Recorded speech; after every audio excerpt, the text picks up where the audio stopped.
मैंने चंडीगढ़ में राजनीति सीखी, वहाँ देखा, उसको नज़दीक से देखा, लेकिन बचपन से अपने परिवार के अंदर भी यही माहौल था। जब मेरे ताऊ जी भी चेयरमैन बने और बड़े भाई आरकेएसडी के प्रेसिडेंट बने, चाचा जी सरपंच बने, तो सबसे मेन बात 40 साल का कैरियर इस परिवार का रहा अपनी राजनीति में। लेकिन उसके बाद पिछले 15-20 सालों से हम सब लोग अलग अलग स्थान पे, चाहे मैं चंडीगढ़ हूँ या कोर्ट है, डिस्ट्रिक्ट कोर्ट है, कहीं पे भी हमने काम किया। अब वहाँ से मैं आप सब लोगों के बीच में एक नई उम्मीद और एक नए हौसले के साथ दोबारा यहाँ पहुँचा हूँ, क्योंकि पिछले सालों की राजनीति को अगर हम ध्यान से देखेंगे, कैथल की राजनीति दो ही ध्रुवों पे चलती रही है। एक ध्रुव जो कहता है, जिसके बारे में शहर में चर्चा चलती है कि वो यहाँ रहता नहीं, मिलता नहीं। अगर हम अपने कांग्रेस के नेता को देखें तो किसी से भी बात कर लीजिए शहर में, तो सबकी एक ही समस्या रहेगी कि उनको ढूंढना तो भगवान को ढूंढने समान है। आप उनको कभी भी ढूंढ नहीं पाओगे। उनसे मिलना अपने आप में ही एक बड़ी खोज है। जिस तरीके से हम डिस्कवरी चैनल वाले कोई नई खोज करते हैं, उसी तरीके से रणदीप सिंह सुरजेवाला जी की खोज करना भी शहर के लोगों के लिए हमेशा से मुश्किल रहा है। मैं युवा साथियों से एक अनुरोध करता हूं कि वो सब लोग अपने अपने अंदर एक ऐसी भावना जगाएं कि शहर में आप, युवा ही एक बदलाव की कहानी लिखता है, युवा ही एक जोश की कहानी लिखता है। इतिहास वही लोग लिखते हैं जो इतिहास लिखने की क्षमता जानते हो। इतिहास कभी भी पेन और कॉपी से नहीं लिखा जाता। इतिहास लिखा जाता है अपनी बुलंद आवाज से, बुलंद हौसलों से।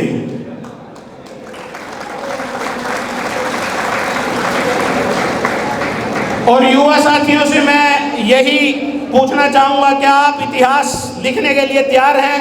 तैयार है। क्या आप तैयार हैं? तैयार है। क्या आप तैयार हैं? तैयार है।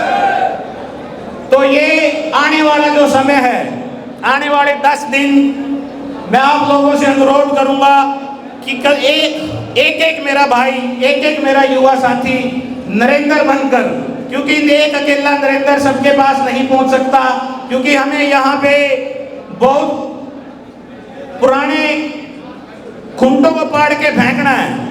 इसलिए आप सबसे अनुरोध है कि आप लोग आने वाले हफ्ता, 10 दिन, 1 महीना, सब मेरी तरफ से आप लोग नरेंद्र हो। बताओ, आप बनोगे? क्या आप नरेंद्र बन के काम करोगे? बिल्कुल करेंगे।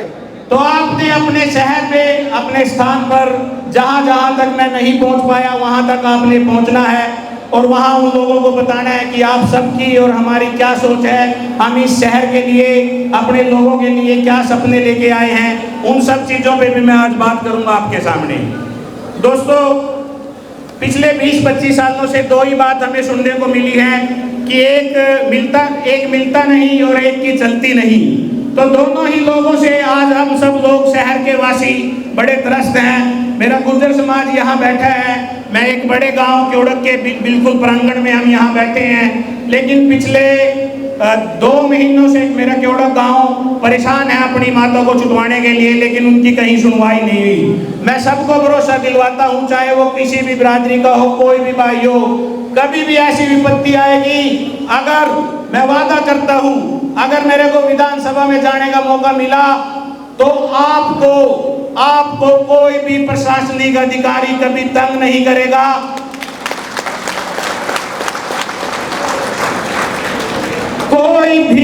कोई भी व्यक्ति किसी की सम्मान को कभी ठेस नहीं पहुंचा सकेगा।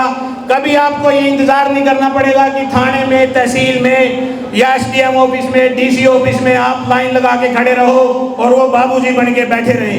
ये मेरा वादा है, अगर कभी लड़ने का मौका मिला, आपसे पहले जेल मैं जाऊंगा।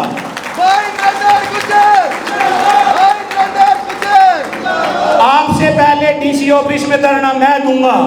और अगर सरकार में रहा तो किसी की इतनी हिम्मत नहीं होगी जो गरीब आदमी को, मेरी माताओं को, बहनों को, बुजुर्गों को ये कहे कि ये मेरे बस का काम नहीं, आप जाओ और कहीं भी करवा लो।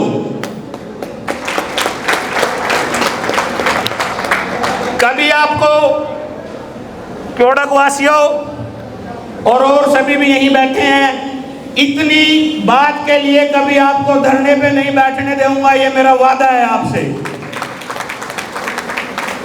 और इस चीज के लिए भी आज भी मैं आप सबके साथ खड़ा हूं। अभी पीछे हमारे वाल्मीकि समाज के साथ भी पूरी मजबूती के साथ हम खड़े रहेंगे, और चाहे कोई भी समाज हो। यहाँ पर पिछले 25 साल की राजनीति एक बांटने की राजनीति रही है कि उधर से ये बैठे हैं मेरे भाई कुछ नरवाना के साथी, भाई नरवाना वाले आ जाएंगे, रहे था ना मार देंगे।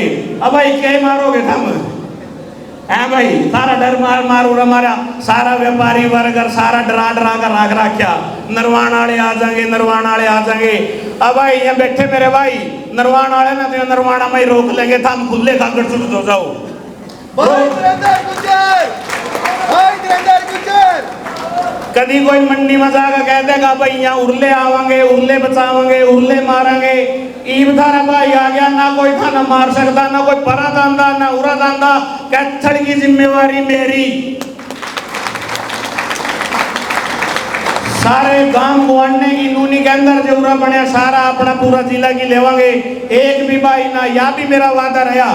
एक बात मैं बताना चाहूंगा भी, पिछले दिनों जब बारिश में एक अपना बीर बांगड़ा गांव है, वहां से मेरे को फोन आया एक गरीब आदमी का कि मेरा मकान गिर गया है। तो उसने मेरे को कहा भाई साहब आपका गांव कैथड़ में तो नहीं पड़ता, लेकिन मुझे उम्मीद है कि आप मेरी बात को जरूर सुनेंगे।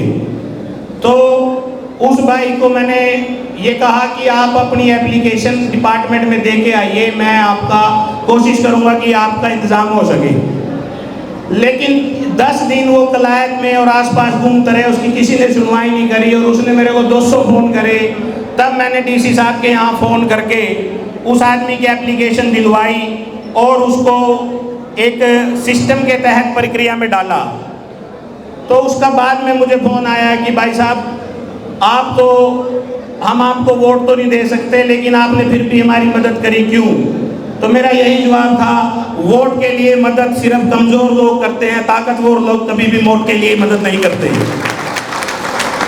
और ताकत आप लोग हैं, मेरी ताकत आप सब भाई हैं, आप सब माताएं हैं, सब मेरे बुजुर्ग हैं। जब मैं यहाँ से गया था हम सब साथी कुछ लोग ही चंडीगढ़ में थे, लेकिन चंडीगढ़ में भी हमने एक माहौल बदला, एक मौका दिया अपने युवा साथियों को। अपने वहाँ के जितने भी युवा हैं अलग अलग ज़िले से आए, सब ने वहाँ की राजनीति में हिस्सा लिया।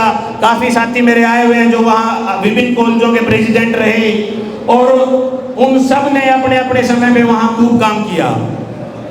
इसके साथ ही मैं आपको एक और बात कहना चाहूँगा कि युवा शक्ति सबसे बड़ी शक्ति होती है। अगर वो ठान ले कि हमने एक बड़ा बदलाव करना है तो वो बदलाव करके मानती है। इसका सबसे बड़ा उदाहरण मैं आपको दूंगा कि जब चाहे वो 1977 का आंदोलन हो, चाहे अन्ना हजारे जी का आंदोलन हो, चाहे 2014 में मोदी जी की सरकार बनवाने का हो, सारा काम युवाओं ने किया। और सिर्फ अब आज के टाइम आपकी मुट्ठी में दुनिया है, आप अपने फोन से ही बड़ा बदलाव कर सकते हैं। तो आज इस कार्यक्रम की मैं आप सबसे निवेदन करूंगा कि आपकी जो स्टोरी है, आपका जो रील है, आज वो सारी आप अपने लिए, आपके भाई के लिए, पूरे समाज में, पूरे कैथल जिले में आप लोग उसके माध्यम से एक संदेश देंगे कि कैथल का युवा अब अपने लिए एक मजबूत साथी ढूंढ रहा है और जो उनके साथ हमेशा कंधे से कंधा लगा के खड़ा रहेगा। क्या आप सब लोग ऐसा करेंगे? बिल्कुल करेंगे। भारत माता की जय।